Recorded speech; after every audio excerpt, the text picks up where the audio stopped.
Welcome back to my channel. Today I'm going to discuss about the subject's control system. In control system, the stability is determined by several factors. By using the time domain, we have two methods, that is by RH methods and by root locus. The RH method will come soon in the next videos, and today I'm going to speak about the root locus using the graphical method. So now let's get started. Now the given problem is g of s is equals to something, and we have to find the phase of the root locus at point s is equals to 2j. So now again I'll write g of s is equals to s plus 1 into s plus 3 divided by s into s plus 2 into s plus 4. Since the upper numerator it is all zeros and down it is poles, so this will become phi z1. Let me consider like this. This is phi z2. Similarly, phi p1, phi p2 and phi p3. Now we have to calculate all these, phi z1, phi z2, phi p1, phi p2 and phi p3. To do that, we need this graphical method. They have given the point that s is equals to 2j, which comes in y-axis. Now s plus 1, the zeros, that is here, minus 1. And s plus 3 is again one more zero at here at minus 3. Now s is the pole, at 2 again a pole, and 4. Let's join all these to the 2j.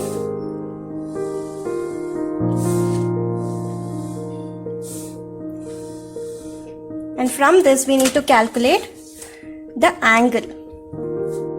Now let's calculate all these, that is phi z1, which is s plus 1. So phi z1 can be calculated like tan inverse of opposite by adjacent, which is opposite is here it is 2 and adjacent here it is 1. So 2 by 1. So tan inverse of 2 by 1 is 1.107. Now let's calculate for tan inverse phi z2.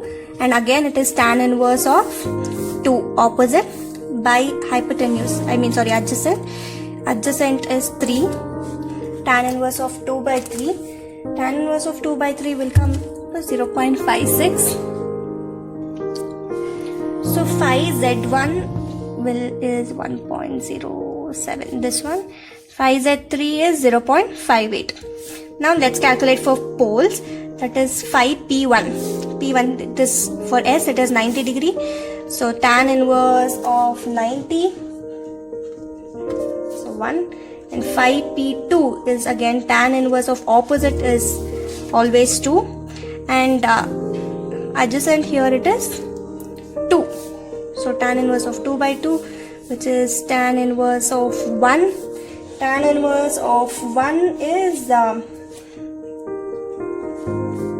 pi by 4, and phi p3 is tan inverse of 2 by 4, that is tan inverse of 1 by 2. So tan inverse of 1 by 2 after calculating we'll get it around 0.4636.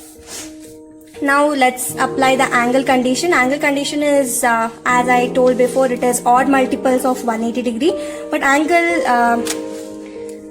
of g of s can also be calculated as summation of phi z minus summation of phi p. So let's write all the z part that is still here. That is phi z1 is 1.107 and phi z2 it is 0.58. Phi p it is 1 and it is pi by 4. Pi by 4 will come around 0.785 and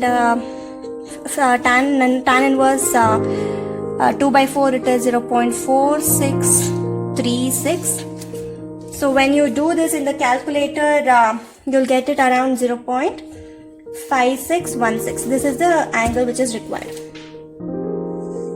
The next question, let's find the magnitude. Here they have given g of s as something, and we have to find the k value for the given root locus at again at the point s is equal to 2j. S is equal to 2j comes in the y-axis, and I have marked all the points, that is from at s is equal to 0, it's the pole, and at minus 2 it is again the pole, and minus 4 is the pole, and minus 1 and minus 3 it is the zeros. We need to find the value of k. For that, we'll write g of s as k, which is unknown. We have to find that. And since these are zeros, I'll write this as LZ1 and LZ2. And here it is LP1, LP2 and LP3. LZ1, LZ2, LP1, LP2, LP3, these all are the vectors between the distance and the point. So the LZ1, that is, it comes here, LZ1. LZ1, it is the magnitude which we need to find, that is root of, here it is 2 and here it is 1. So 2 square plus 1 square, which is root 5. LZ2. LZ2 is at 3, that is here 3. And here it is again 2, so root of 2 square plus 3 square, that is 4 plus 9, 12. Sorry, it's 13.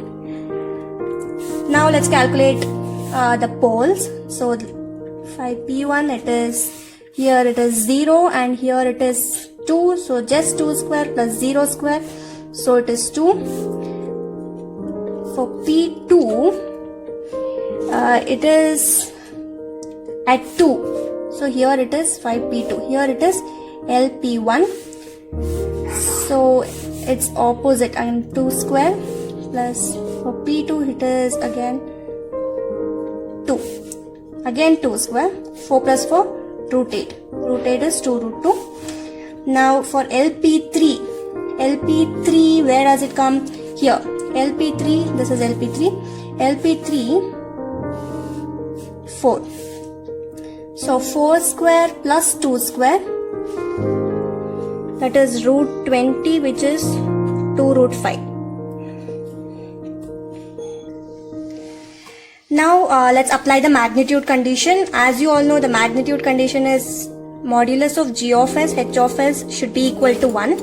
So here modulus of g of s, h of s is k, LZ1, LZ1 is root 5, LZ2 is root 13 by LP1, that is 2, and again for LP2 is 2 root 2, and LP3 is 2 root 5. Magnitude is equals to 1. So now we need to find the value of k. So everything in a numerator. So 4, 8 root 10 by root 13 into root 5. Value around 3.1386. So this is the required value of k. That's all for today, and if you think this video was really helpful, do like, share and subscribe, and also press the bell icon for more updates. Thank you.